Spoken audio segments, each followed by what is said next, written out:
Moi, c'est Sabrina. Moi, c'est Jean-Sébastien. Ça, c'est Duncan ici, qui a à peu près 2 mois. Et on a un enfant plus vieux. C'est de 2 ans. Pour moi, le sommeil d'un nouveau parent, ça n'existait pas.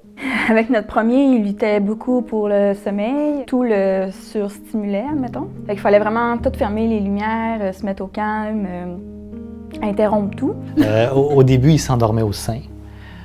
Après ça, il s'endormait un peu comme je tiens Duncan en ce moment. Il fallait le brasser, comme ça, il s'endormait. Après, c'était l'auto. Après ça, c'était l'auto.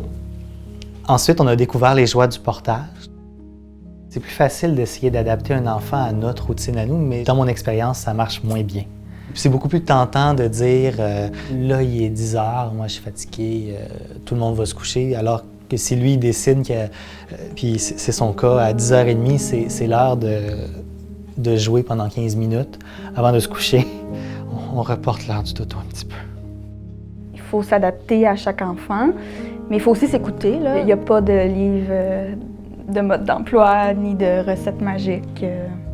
Je pense qu'il faut se détacher aussi de la peur du jugement, s'enlever de la pression. Je me suis rendu compte avec le temps que ce qui fonctionnait bien, c'était si j'étais bien aussi au moment de l'endormir. J'utilise une application de maman, là, puis on peut poser beaucoup de questions entre mamans. Le conseil que je donnerais, entre autres, c'est de s'écouter, de faire équipe en tant que parent.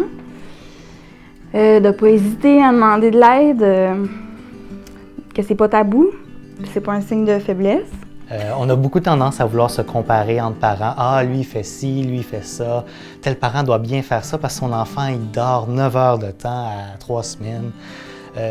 Non, chaque enfant est différent, puis chaque enfant a besoin de quelque chose de différent. Il faut juste être à l'écoute de soi-même et de son enfant et pas se laisser influencer par les autres qui ont l'air d'avoir une vie parfaite, surtout si on regarde ça sur des réseaux sociaux. Des fois, juste de normaliser ça, d'abaisser les attentes, ça dédramatise beaucoup.